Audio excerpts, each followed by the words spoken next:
Inside Illinois State Prison, Chicago's shadow system. The system they don't see.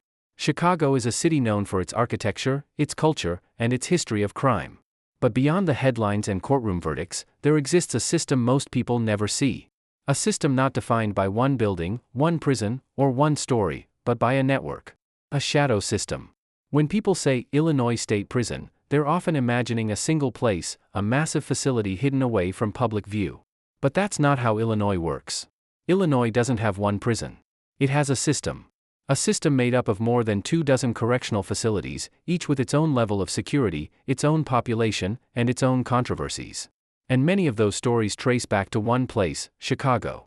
Because while prisons may sit miles away from the city, the pipeline often starts here. Arrests, charges, convictions, transfers, and eventually, incarceration.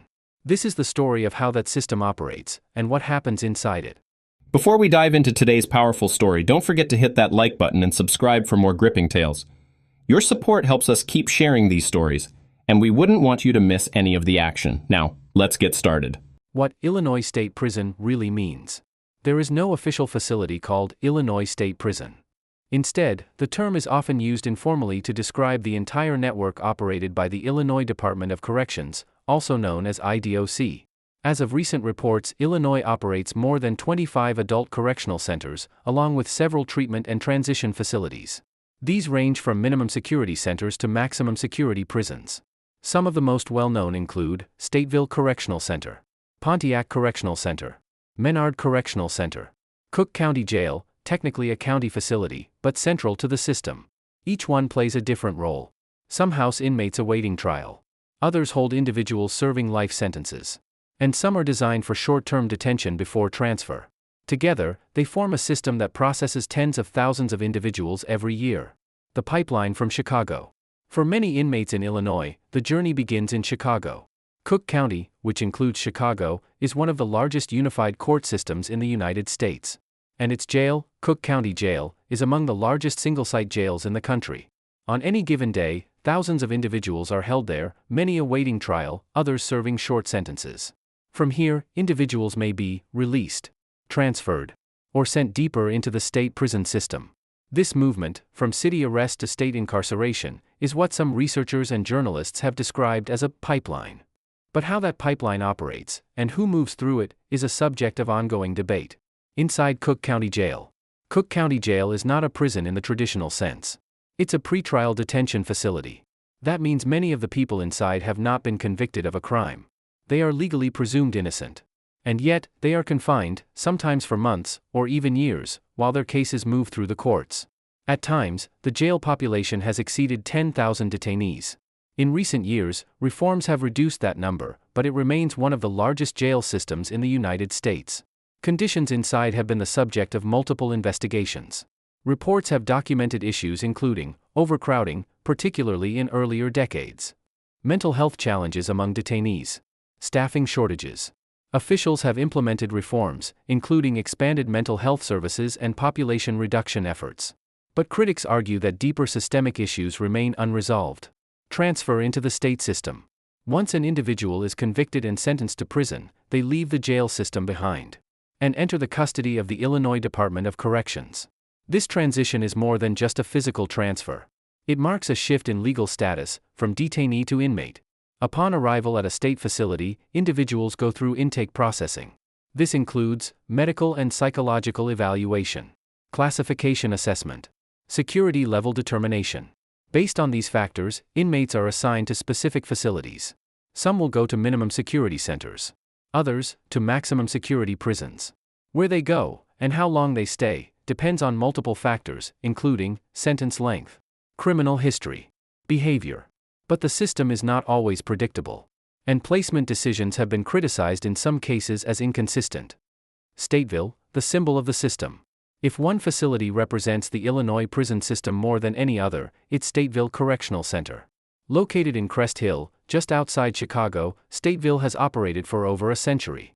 It is one of the oldest prisons in the state, and one of the most controversial.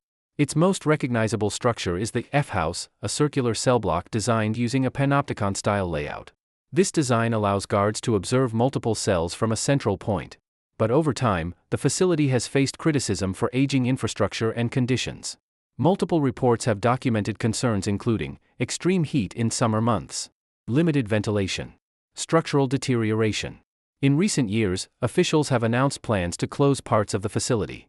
But for decades, Stateville has stood as a symbol of the system, both its history and its challenges. Maximum security, Pontiac and Menard. For inmates classified as high risk, the destination is often one of Illinois' maximum security prisons. Two of the most well-known, Pontiac Correctional Center and Menard Correctional Center. These facilities house individuals convicted of serious offenses, including violent crimes. Security is strict. Movement is controlled. And daily life follows a rigid structure. Historically, both facilities have experienced periods of unrest, including incidents involving violence, lockdowns, and staffing challenges.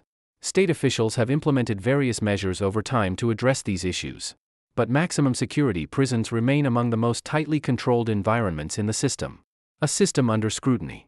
The Illinois prison system has not operated without criticism. Over the years, investigations by journalists, watchdog groups, and government agencies have raised concerns about conditions of confinement, healthcare access, staffing shortages, aging infrastructure. Some lawsuits have challenged conditions in specific facilities. Advocacy groups have called for reforms. And state officials have responded with policy changes and proposed improvements. But the system remains under scrutiny. Because what happens inside these facilities affects not just inmates, but the communities they eventually return to. Why this story matters. For many viewers, prisons feel distant, separate from everyday life. But the reality is different. Most incarcerated individuals will eventually be released. And when they are, they return to communities, often the same ones where their journey began. That means the prison system doesn't just impact those inside it. It shapes neighborhoods, families, and futures. Understanding how that system works is the first step to understanding its broader impact. Daily life inside Illinois prisons. Entering the cell. Inside Illinois prisons, daily life is structured around confinement. A standard cell in many facilities is designed for one person. But due to population pressures over the years, some cells have housed two individuals, a practice known as double celling. Cells typically include a metal bunk bed, a toilet and sink combination, limited storage space. In older facilities like Stateville, infrastructure varies significantly. Some housing units reflect designs from the early 20th century, with limited ventilation and aging materials. Conditions differ by facility, but reports have consistently noted that older prisons face greater challenges maintaining modern standards. Count time, the rhythm of control. Every day is governed by a strict schedule. One of the most important routines is count time. At multiple points throughout the day and night, correctional officers verify the presence of every inmate. During count, movement stops. Inmates must remain in assigned position. Silence is often enforced. Counts are a fundamental security measure. If a count is off, even by one person, the facility can go into lockdown until the issue is resolved. This system ensures accountability. But it also reinforces the constant structure of prison life. Movement and restriction. Movement inside prison is controlled and limited. Inmates do not move freely. Instead, movement is scheduled and supervised. This includes meals, recreation time, medical visits, work assignments. Each transition involves security checks. Doors open and close in sequence. Officers monitor each step. In higher security facilities, movement may be even more restricted, with some inmates spending most of their time inside their cells. The level of freedom varies depending on classification. But in all cases, movement is controlled by the institution, not the individual. Meals, routine and reality. Meals are one of the few consistent events in the daily routine. In Illinois prisons, inmates typically receive 3 meals per day. Menus are standardized and designed to meet basic nutritional requirements. Meals often include protein source, such as beans, meat, or eggs, bread or grains, vegetables, occasionally fruit. Special diets may be provided for medical or religious reasons. However, reports from oversight groups have sometimes raised concerns about food quality, portion consistency, sanitation in preparation areas. Officials maintain that meals meet required standards. But perceptions of quality vary among inmates. Work and programs. Work assignments are a central part of prison life for many inmates. Depending on the facility and classification, inmates may be assigned to roles such as kitchen work, laundry services, maintenance, groundskeeping, Some facilities also offer educational and vocational programs. These can include GED classes, trade skills training, substance abuse programs. Participation varies. Availability depends on funding, staffing, and facility resources. Research has shown that access to education and job training can play a role in reducing recidivism. But not all inmates have equal access to these programs. Healthcare inside prison. Healthcare in prisons is a legally required service. In Illinois, medical care for inmates is provided through contracted healthcare providers under state oversight. Services include routine medical care, emergency treatment, mental health services. However, healthcare in Illinois prisons has faced significant scrutiny. In 2010, a federal civil rights investigation found deficiencies in medical care within the state prison system. This led to ongoing oversight and reforms aimed at improving services. Concerns raised in reports have included delays in treatment, staffing shortages, access to specialists. State officials have taken steps to address these issues. But oversight continues. Mental health, a growing challenge. Mental health has become one of the most significant challenges in correctional systems nationwide. Illinois is no exception.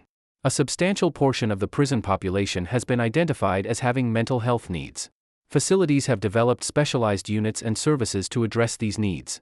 But reports indicate ongoing challenges, including high demand for services, limited staffing, difficulties in providing consistent care. Cook County Jail, in particular, has been described in some reports as one of the largest mental health facilities in the country. This reflects a broader issue: the intersection between the criminal justice system and mental health care. Discipline and segregation. When inmates violate prison rules, disciplinary action may follow. One of the most serious forms is segregation, sometimes referred to as solitary confinement. In segregation, inmates are housed separately from the general population. Movement is heavily restricted. Time outside the cell is limited. The use of segregation has been widely debated. Critics argue that extended isolation can have negative psychological effects. Correctional officials maintain that it is necessary for safety and order in certain situations. Policies regarding segregation have evolved over time, with some reforms aimed at limiting its use. Communication with the outside world. Despite confinement, inmates maintain limited contact with the outside world. This includes phone calls, mail correspondence, in some cases, electronic messaging systems. Visits are also permitted under controlled conditions. These may be in-person visits, video visits, in some facilities. Communication is monitored and regulated. Costs associated with phone calls have been a subject of public debate, with efforts in some jurisdictions to reduce fees. Maintaining contact with family is often considered an important factor in successful re-entry after release. The invisible rules. Beyond official policies, prison life is shaped by informal dynamics. These are not written in manuals, but they influence daily interactions. They include social hierarchies among inmates, unspoken rules about behavior, strategies for avoiding conflict.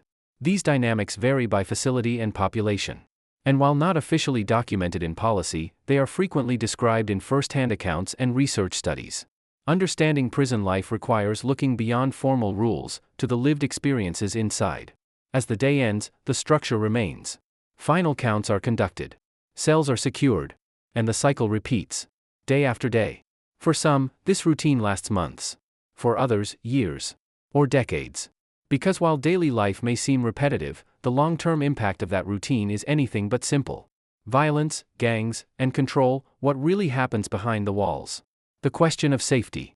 Safety inside prison is one of the most complex and debated aspects of the correctional system. Officially, prisons are designed to maintain order. Strict routines. Layered security. Constant supervision. But no system is without risk. Incidents involving violence between inmates, and sometimes involving staff, have been documented across correctional systems nationwide, including Illinois. The level of risk varies by facility, classification level, and population. Maximum security prisons tend to experience more serious incidents, but even lower security facilities are not immune. State reports track these incidents, but not all details are always made public. And in some cases, what happens inside remains difficult to fully verify. A history of incidents. Illinois prisons, like many across the United States, have experienced periods of unrest. Historically, facilities such as Pontiac Correctional Center and Menard Correctional Center have been associated with major incidents in past decades. These have included inmate uprisings, violent confrontations, extended lockdowns, Some events resulted in injuries and, in certain cases, fatalities. Details of specific incidents vary, and official records provide limited public information on some cases.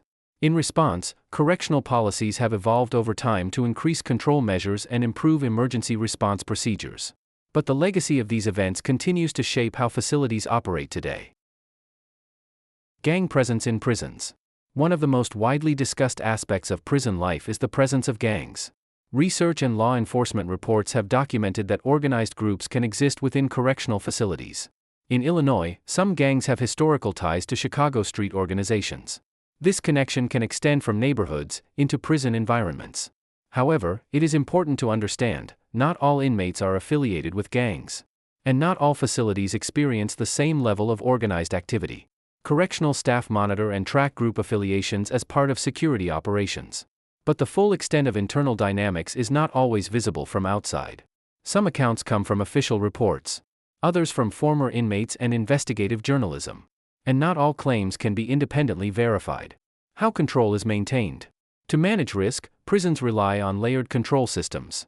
These include surveillance cameras, controlled movement schedules, intelligence gathering on inmate activity, staff presence in housing units.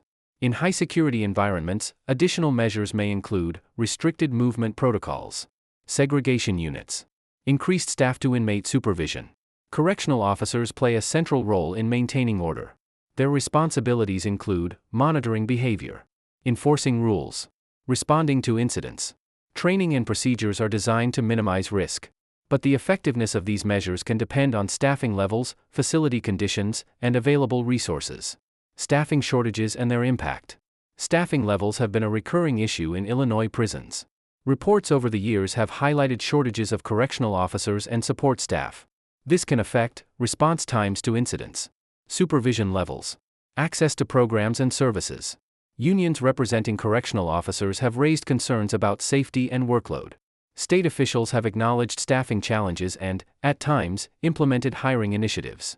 However, maintaining consistent staffing across facilities remains an ongoing issue. And when staffing is strained, the overall system can be impacted.